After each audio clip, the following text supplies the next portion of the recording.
I'm seeing student athletes at the age of 12 need to take breaks because they're injured already. And I think that's happening because us as parents don't know when to say, okay, here's a down season. Or you know what? They're going from basketball to, well, guess what? They still have to do lessons in the side. They have to go here. They have to go there. They have to do this. Let's take an honest look in the mirror to figure out why, because we're not teaching these good habits because we're just saying, hey, yeah, let's do this, do more. And we as a culture, and I say this from experience, from my own perspective, we have this do more mentality.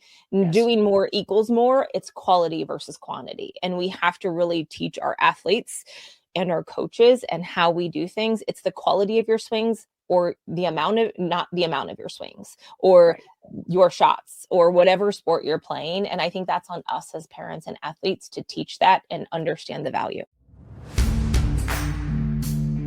Welcome to Game Changers, Athlete Edition. I'm Kortney Harmon, a former Division I softball pitcher turned high-performance business coach who knows what it takes to translate athletic mindset into real-world success. And I'm Julie Jones, a Hall of Famer and former Division I head coach with more than 20 years of experience turned mental performance coach. Together, we bridge the gap between elite athletics and lifelong achievement, helping you unlock your full potential on and off the field. This podcast is your go-to source for inspiration, motivation, amazing guests, and actionable insights to help you elevate your game. I want to get into the other half of this is the benefits. And you and I know the benefits, and I think everybody knows that there's benefits, but I want to talk benefits today versus benefits long-term, what you see from coaching athletes, what I see from business. And I think it goes back to like the whole Simon Sinek, the why, but the why equals the success. So, obviously we talked about the success in business and how many CEOs were previously sport or athletes in general. But maybe what are like the less obvious things? I can tell you from my perspective, I think this is like I'm going to start foundationally of the things that I think of as foundations for why sports. I think my time management as a human is so much better from doing sports. Why? Because Julie Jones had me going to study tables. I had pitching. I did not understand management of anything. And when I got to college, it was on my own. First off, mom and dad weren't there, minus when I was homesick and they had to come take me to dinner the first night or first week every single night. But I understood what it meant. Like I'm probably that parent to my children too. Don't forget, hey, what about this? But I want them to learn these things on their own. And I think my time management overall has gotten better because I realized I had to do my academics because there was an expectation on our team or from you that we had to get certain grades. There was no mom and dad pushing me anymore. It was on my accountability. I think that has made me more of an amazing human being in business because of my time management and ultimately that comes from self-discipline. Yes. Do you remember your senior year when you were doing your student teaching during the season? Totally do I remember. Yes. Mm-hmm. And we practiced at 6 o'clock in the morning. So you and OP could go teach right after that. And then we would practice at 10 o'clock at night so that we could do it. So you could get home from school and do all your work and then come to practice. Think about that. We go at 10 o'clock at night. And then we would get up and go at 6 o'clock in the morning. If you think about recovery, that was really bad, but we won 35 or 38 games. So I think it worked out. 38 games we won that year. I think it worked out for us, but I think about the dedication of that team because they knew it was best for the team. So they're like, think about that alone, everyone was sacrificing for two people because we knew that was what the team needed. So that alone is a lesson. And I go back to Cassie Gillespie, who played for us at Akron. Really, really bright kid. I mean, really bright. She went on to PA school and she came back after like the first semester. And she said, coach, people are freaking out. And, like some people have quit before like these tests. They're like, they can't manage their emotion. They can't manage their focus. They can't. She goes, and it's nothing to me. Yeah. She said, I really, really believe it's because of the expectations of our program and the push that, we were expected to do that has allowed me to just sit back and say, here's what I know. Here's what's important. Here's how I can work through this. I can manage, my practice leading up to this so that when it's performance time, I'm ready to go. And I've heard that. So Jen Paul, who played for us at Cleveland State, was a federal air marshal, and they literally put them in a dark room and beat the crap out of them. They can't see where anything's coming. So they literally she got her nose laid. I mean, they beat the living tar out of them. So they figure out how to defend in certain situations. But what she told me was, she says, the workouts, the physical demands of it was nothing for her. It was hard, but it wasn't something she had not experienced before. So, you think about what a federal air marshal does and how important that job is. And you think about the training that it takes. Had she not been pushed past her limits before, who knows? But time and time and time again, Jackie Miller, who was a chief medical officer of a hospital in California, now has her own practice. I remember her calling me at 4:00 in the morning on mile day, right? And crying. I thought somebody died. I can't do this. I can't do this. And I literally said to her right then and there, I said, if you can't do this, how in the world are you going to get through medical school? Yeah. She's like, well, and for those that are listening and don't understand Julie Jones coaching, we had to run a mile. And when we first came in, what was our time that we had run it in? Like 7:45, I believe. 7:45. And as a freshman, you come in, you're like, oh, shoot, this is easy. But what you don't know is Julie matched your time the next time from your previous time and always pushed you more. And we used to call it the Green Mile because at Cleveland State, it was the track up above. And honestly, looking back on that was probably one of the things that built the most resistance of us as humans, of who we are today, because it was mind over matter. Our legs could do it. How many people vomited? I don't know. Probably endless. But also in that process of 4 different groups running 4 different miles, you were there the entire time, running with us, pushing us. And I look back on that, and I mean, granted, I wasn't beat in a dark room, but those are the things that you now as an adult, you get a cancer diagnosis, or your parents are going through something, or you have difficulties in your marriage or your career. And it's like, okay, it's not like, crap, what's next? It's like, okay, how do we deal with this? Right. Because you learned that foundationally from small things that were less significant when you were younger, from that pressure. And let's talk about that right there. Your sophomore year, your mother was diagnosed with cancer, and it was the real deal, right? Yeah. I mean, that was a scary, scary, scary time. I mean, I remember being afraid, and I can only imagine how you felt. But I think about, had you not been on the team at that time, and had you not had a focus at that time, and really had she not had that excitement at that time, I think it would have been a lot harder for all of you. Yeah. The benefits of sport. And I used to tell the kids when they got to college at the very beginning, the awesome part about being on a team is it multiplies your joys and it spreads your burdens out. Yeah. If you're in the right culture, right? So, but the benefits are so great. Teen pregnancy goes down for girls who play sports, right? Drug use is less for all people who play sport. Social connection rises. And did you know that above all things, for longevity, the most important variable is relationships? Yeah. It is more important than not smoking, it is more important than exercise, it is more important than anything. Relationship has more to do with how long you're going to live than anything else. So you think about kids and what they're doing here, you can't do this when you have to communicate. There's just so much that allows us to get out of our comfort zone, right? To test where our abilities are. And I think that's what we learn as college athletes, but you learn it at every level. Mm-hmm. That, what I think I can do and what I really can do are not the same. No. So, and sport allows you to get closer to your ultimate limit. We don't I think so many of us don't ever really even get there, but we give ourselves a chance when we compete, when we learn a new skill, something that's hard at first, and then all of a sudden it's second nature. But I think what we're talking about here is also understanding the concept of goal setting and achievement. Like we were at church a few weeks ago and we were talking about vision boards and whatever, like, goal setting. And my husband, who has never been an athlete, I mean, he played Little League, and don't get me started. He thinks he was a thing back when he was 10. But we talked about it and he's like, what's a vision board?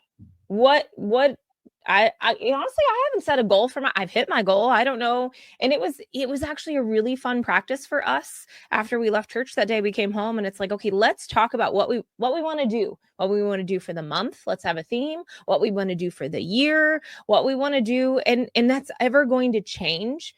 But I don't think I would have ever had that. And I can kind of see that from other people who don't have sport to drive them. What is the possible? What do you want to achieve? What is out of your reach, but you're like, hey, that's nothing. And I see that from people that don't have that and didn't have that background in business to be like, what's driving you? Where are you trying to go? What are you trying to accomplish? And who does that better? And honestly, athletes, they are bar none better to see what they need to achieve and what the vision could be in front of them. I often talk when I'm talking with business, sales, whatever corporate entities that I go and speak to. I always say that business people face pressure, they face change, all these different things, and athletes do too. But athletes train for them. Yeah. And musicians train for them. Let's not pretend like we're the only ones that have the corner on this market. And a lot of people who didn't play sports are amazing. I have a couple cousins that are like, or my uncle who was, has patents and everything else, not really an athlete, but an amazing goal setter. So it's not as if everyone else can't, but the truth of it is, even though he wasn't really an athlete, he played catch with, my great grandpa every day and he watched sports. Like the arena allows us the opportunity to understand and build these systems. And then we can repeat them and extrapolate them out to every other aspect of our life. And I think that's really the cool part of sport. And I mean, you think about even down to I hear people talk all the time about the time they spend with their kid in the car on the way. You've got a captive audience there. And sometimes my son's reading a book at 7:00 in the morning when we're driving to a swim meet, and that's okay too. But we're there and he knows that I'm there to talk, or if he wants to, right? But I think that, those relationships can enhance so long as we play the role of supporter and not constant critic. Yeah. Right. So that's something we'll get into too with the guests. But I do think that there's just so much to it. Communities love these activities. It brings people together. I mean, it brings people together from all walks of life. Yeah. I mean, you and I talk all the time, and we don't agree on a lot of things in the political realm, but this sport thing unites us. Yep. It's where we have grown and built this relationship that is stronger than all these other things. That's the cool part of what teams do. Yeah. Right. And just because you're on a team doesn't mean you're a great team player, but you get the opportunity to get better at it. Yeah, absolutely. You sent me something this morning, and I would love to include this in show notes too. It actually had some stats in it, talking about obviously mental, emotional, social health. Yes. I thought this was interesting. 73% of parents believe that sports benefits their child's mental health, and they're absolutely right. It absolutely does. Let's talk physical health. I'm not running miles anymore, Julie. I can't say that I am, but it plays a part of who I am still today. And 88% of parents believe that sports benefits their child's physical health. Sure. There's so many stats that we don't think that are lifelong for our athletes. 73% of adults who play sports participated when they were younger. This means they built the creation of habit and physical activity early. it is, uh-oh, you disappeared. Are you there? I am, but I don't see me. Hold on, 46. Remove your, or pull out and pull back. Yeah, pull up your camera again. Hang on. You're fine. Okay. There you are. There we go. That was weird. That was very weird. Not that I need to see you to talk to you, but I think it's interesting that, you know, we talk about who we are as an adults and deal. 50% of adults who participate in sports believe that participation in an activity like this reduces stress and improves mental health. We as adults in society have a hard time with confrontation and conflict. And I honestly think like you and I do well, because even if we disagree on some things, we can talk about anything. Yeah. And I think that's where sometimes we get away from things, of being able to talk civilly or rationally. And honestly, when you're on a team, you're going to not agree with everything. You're not going to agree with your coach. You're not going to agree with your teammates. Heck, you're not going to agree with your parents when they give you criticism. Right. But I think all of this that plays into it, I would never change my path and how I got to where I am today, because it has made me who I am. And I want that for my kids as well. And you know, you talk about your experience in such wonderful ways. And for that, I am so grateful. But I mean, let's face it, it wasn't easy every single day for all kinds of reasons. You know, it's hard as a freshman. Your mother was sick. You didn't always, you know, agree with me. You didn't always agree with Kyler. You probably agree with me less than Kyler, but I mean, you agree, yeah, you know, but the bottom line is that that's part of growing, and that stick-to-itiveness of working through the things that weren't easy has allowed you to be a champion in those situations in business.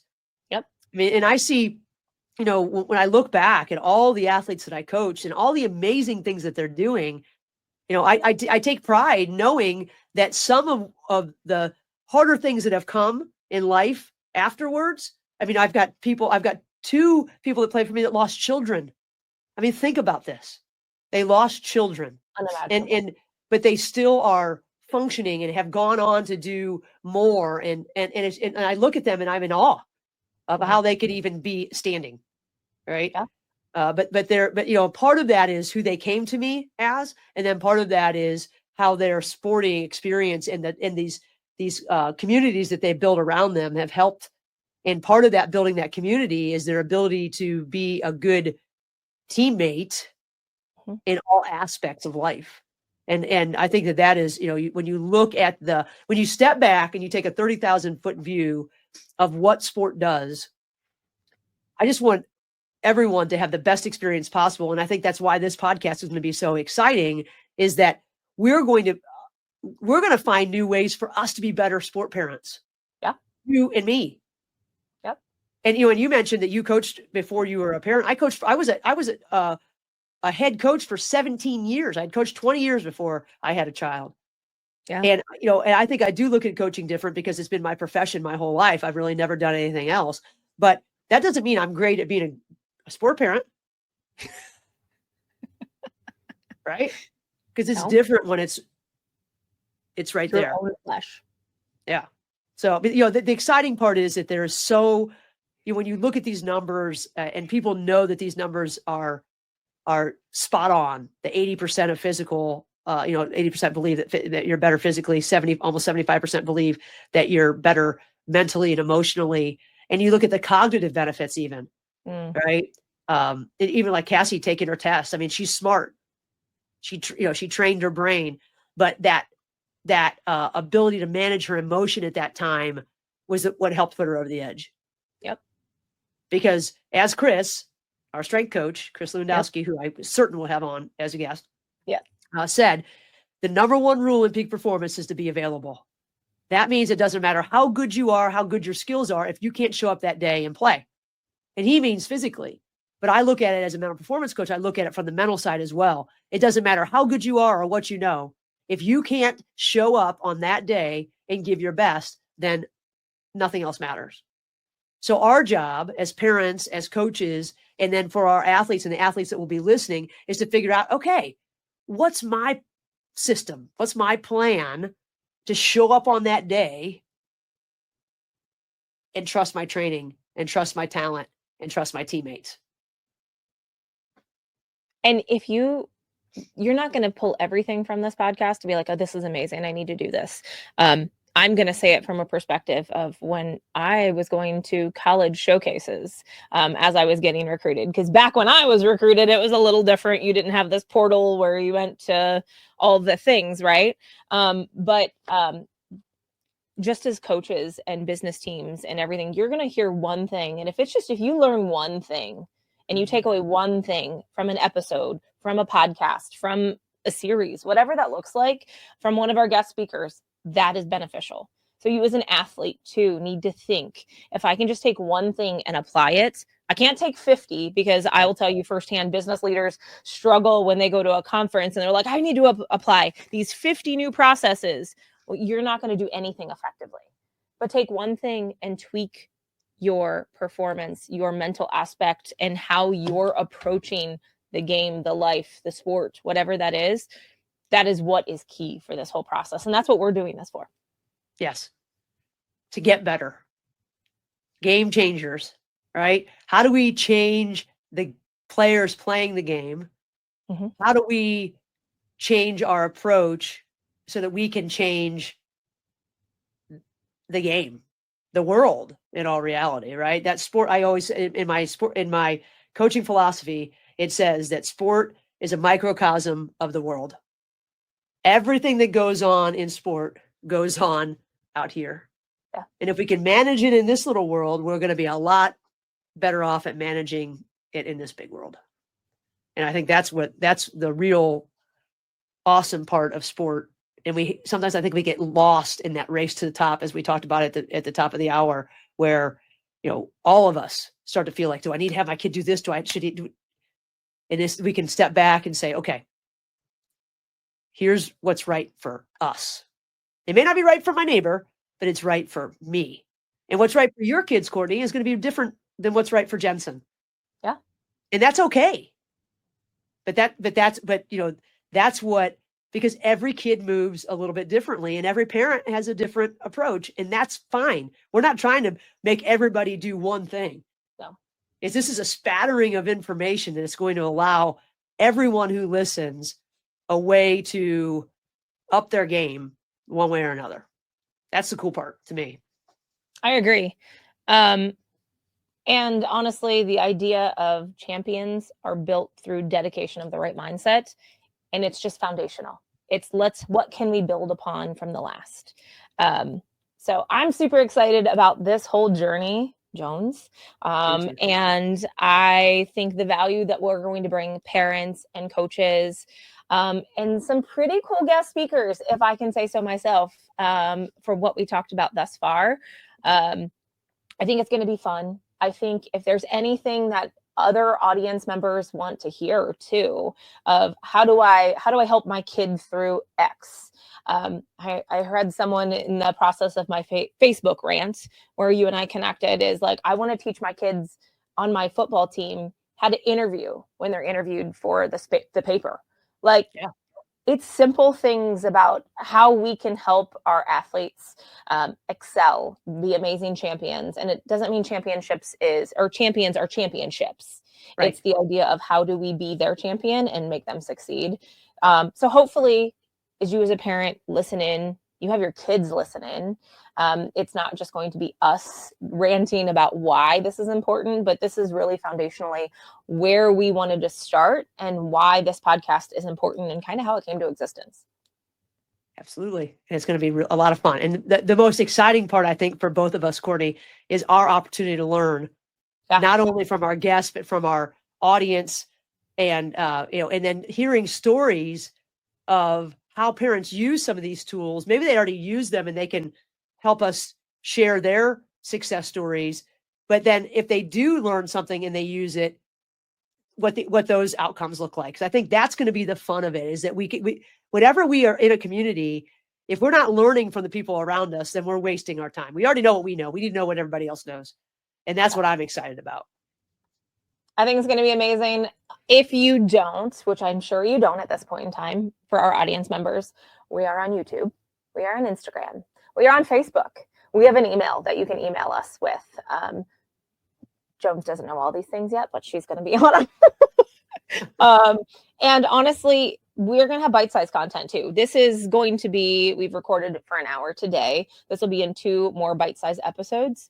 And hopefully our goal is to drop weekly and give you insights. And as well as we're going to create shorts and videos and snips out of this that your athlete is going to be able to say, okay, how do I figure out more? Or what do I learn more? Or let me hear more. So I think this will be amazing. And I hope you continue to join us as we go through this journey to empower your student athlete to be a game changer as well. Thanks for listening to this episode of Game Changers Athlete Edition. Tune in next week. Remember, champions aren't born, they're built. If you found today's episode valuable, share it with a teammate or a coach. Don't forget to subscribe wherever you get your podcasts and follow us on social media for exclusive content and daily motivation. Until next time, keep pushing your limits and stay focused on becoming the game changer you're meant to be.